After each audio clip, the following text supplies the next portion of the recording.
Hello everybody and welcome to the NBL1 Show. I'm Cam Luke, Liam Santamaria in position after a big weekend of hoops and joined.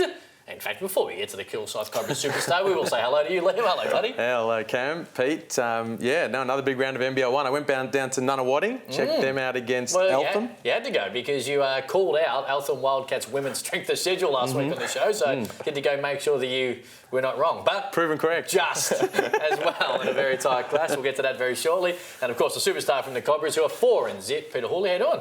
Good. Thanks for having me. Oh, mate, a pleasure. Nice little start for you boys. Yeah, looking all right. We were obviously late to getting everyone together because we had some NBL commitments and stuff. So now we're slowly starting to get some trainings under our belt and some games and having some fun. How hard is it? Of course, as we look at some of the highlights there, how hard is it when you've got some quality players who have played, of course, in NBL? Does it take long to click and feel comfortable with each other when you haven't played a great deal together? I think it definitely has. That was nice. That was a little cheeky, little Nando's. I think it's hard just in terms of like X's and O's and exactly like more defensive stuff. But like I've played with a lot of these guys before. Obviously, there's a lot of Melbourne United connections. Toy and I played together for 2 years, and obviously we got some really good young guys off the bench. So it's fun to play with, and yeah, we're kind of just a little rolling now. 4-0 start, and obviously you guys were the talk of the town heading into the season, but are you a little bit concerned that Corey Homicide Williams is on board? Oh, yeah.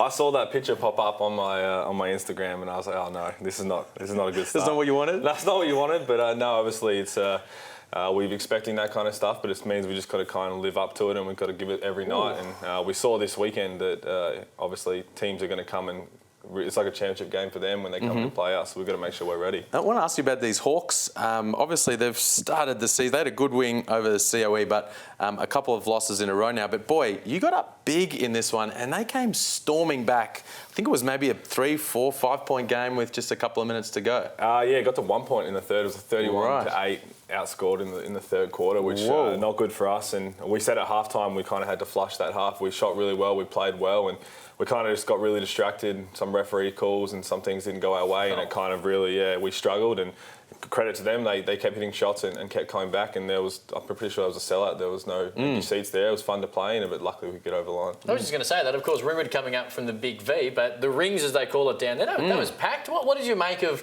the atmosphere and the vibe playing, and Kilsyth and Ringwood locationally quite close together, so there's a bit of rivalry there. What did you make of the fans? How were they? Were they vocal? Yeah, they were very vocal, especially when you run down the side where their fans are. They were definitely having some words to say, but no, it was fun. Obviously, we've got that location rivalry that we talk about all the time. We don't want to lose any games, especially in that location from where Kilsyth is, and the court was fun to play on and stuff like that, and obviously with the vocal crowd, even if it's against you, it's good to be a part of. And you put some big numbers on the board to start the season, 24 points in that win over Ringwood. How are you enjoying just kind of like loosening up your game at this level and letting it fly and penetrating, getting to the rim? Yeah, that's what it is. It's like I just come out and have fun. Obviously, some of the passes that I was throwing in those games, I probably wouldn't try and pull off in the actual NBL just yet.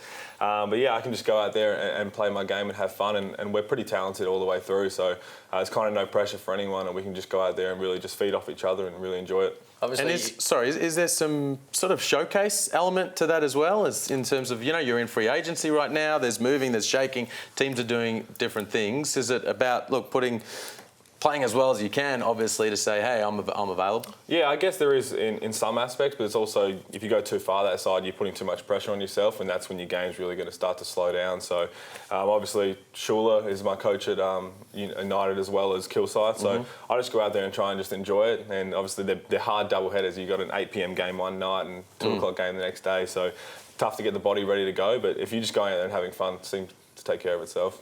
We spoke a little bit about Burton from Bendigo last week, highlight reel galore. Lockdown. You watched him close up, but tell you what, someone did a really good job on him. Yeah, Owen Odygy, he's obviously extremely athletic in his own right, but they went at it, and he had Burton had a good crack at Toy down the middle of the lane, and it'd be good for someone to get the vision of that. Toy met him at the rim, which was we don't play highlights of fouls, mate. Yeah, well, I don't think it was a foul. I went down and called that the Ballarat Miners a couple of weeks ago, and our man Adam Ballinger sat right next to me all game long and said Burton didn't look like an athlete. I said, mate, did you watch Isaac Burton, for starters? And secondly, he's going to yam on some people. He absolutely, he just rises up. And I was watching him in warm-ups as well, and he was real, lackadaisical, just slowly puts it in the rim, doesn't really do anything. one dribble down the middle of the lane, just get out of the way. It reminds me of Liam Santamaria's warm-up back in the day. You mentioned Justin Schuller. That Melbourne United program under Dean Vickerman, Mike Kelly, Simon Mitchell, those two assistant coaches have gone on. They're now head coaches in the league.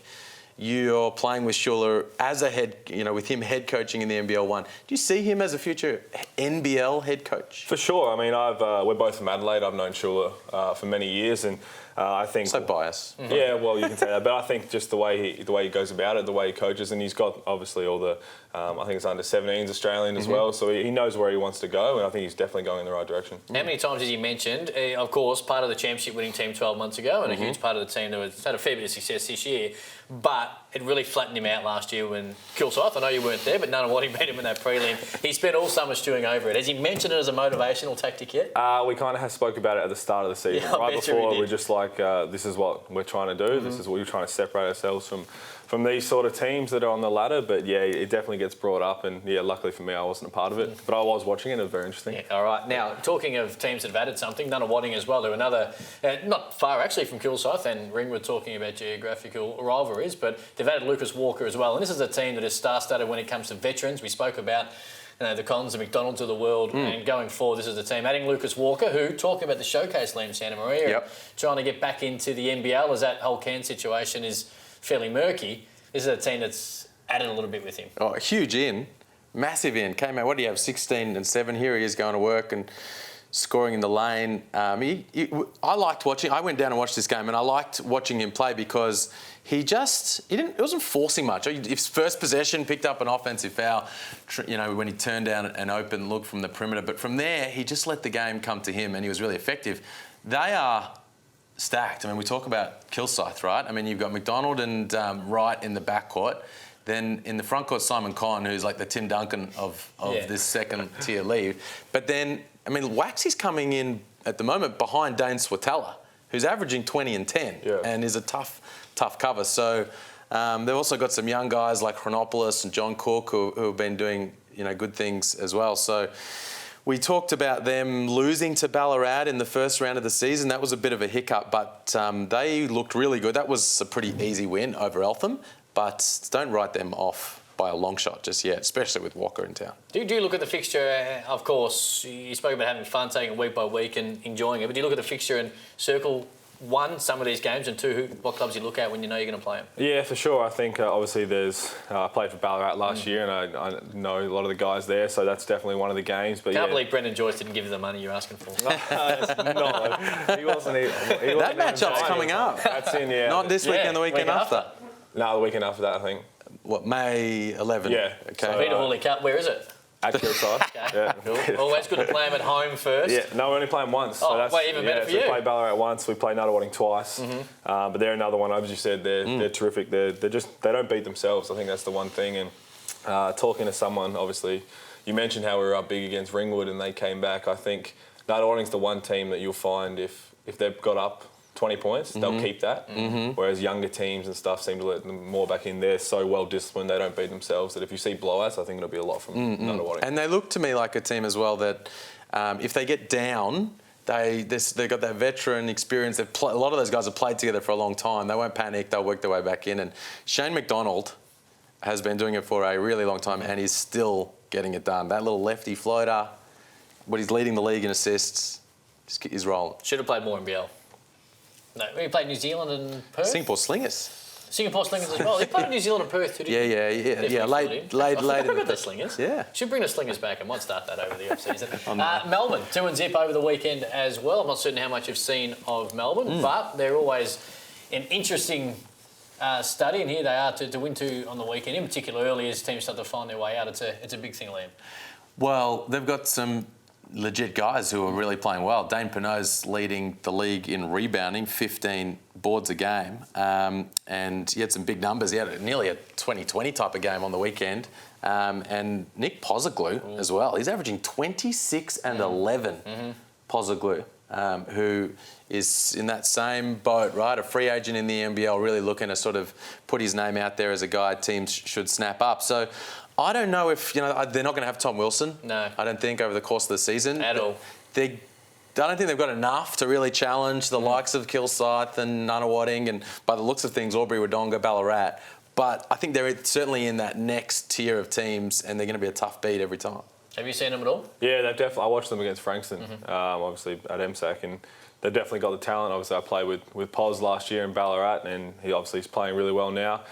Dane, you just know what you're getting with Dane. You know you're going to get a good double-double out of him every night. And they just brought in a backup import guard who I went to college with for a year, Mike Wells. So I think he's getting adjusted to the way we play over here in Australia, which is a lot different, but he will be a nice little piece for him as well. Another guy, Mickey Luxton? Luxford. Okay, yeah. So I didn't know much about him, but I was chatting with someone earlier, and they were saying he was Dante Exum's backup for years in the state program. Yeah, the Australian Werribee Devils teams. juniors. They grew up together playing at Werribee. Okay, there you go. Yeah. And so he went off and played footy, Geelong and Essendon maybe in VFL, and now he's back. And he looked, watching the highlights, he looks pretty good. Yeah, he's a bull. He's quick, he's strong, and yeah, he keeps guys in front of him. I think he's their lead from the start. Now let's change over to the women's as well, because of course a very interesting weekend. We had last week Beck Cole in the studio, but we might start with the Frankston Geelong game, because Geelong, we'll get to them in a minute, a little bit underrated, but big win for Frankston over the course of the weekend, as well as look at some of the stats. And the comeback wins early in the year, it can really kickstart you if you find yourself in a little bit of a hole early in the game, to come back and be able to get the win. It's a huge thing that gives you some confidence and momentum. Yeah, well, they needed it, right? They got off to an 0-2 start to begin the season, and so did their men.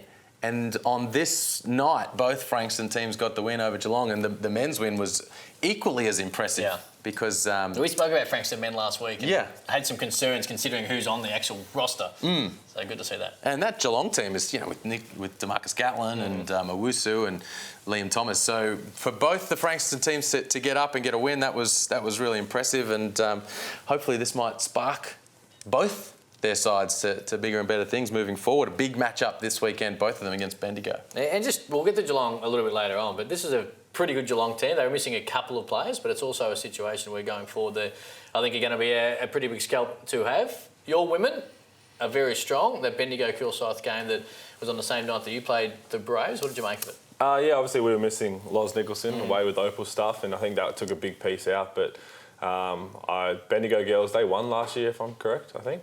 And yeah, obviously point guard is just terrific. Yeah, they're absolutely stacked. And I think for our girls to get pretty close, it was a pretty good effort. And obviously, you add Loz to that group, everything really goes through her, and she gets everyone involved and does all the right things. So I thought it was a pretty good effort from them. Just to balance it up just a little bit, Tess Lavey did miss for Bendigo. Yeah, and your girls are They got Tess Lavey as well. Wow. Your girls are 1-3. Yeah. No, I think they'll get it together. I think it's obviously a similar thing with people coming in at different times, and I think I'm not sure, they've got Geelong next actually with us, so that'll be an interesting one for them.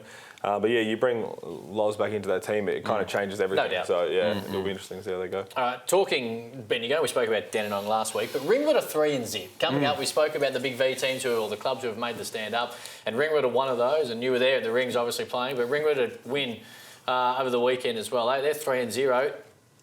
We'd like a really good story. One of these big V teams to come up in either the men's or the women's and do really well. What do we make of Ringwood right now?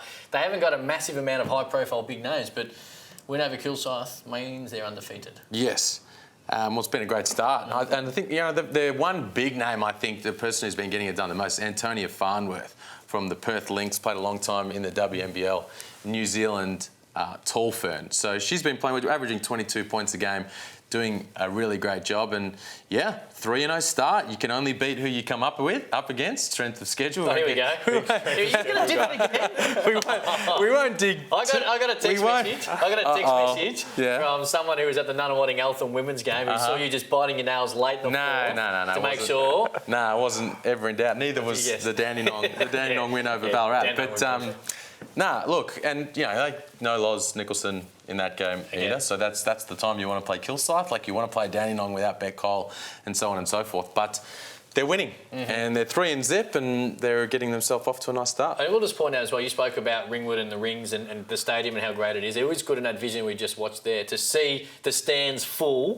It doesn't always work this way with the women's game, and I know that's unfortunately the way of life, and even though it's not the right way, but sometimes you do see them.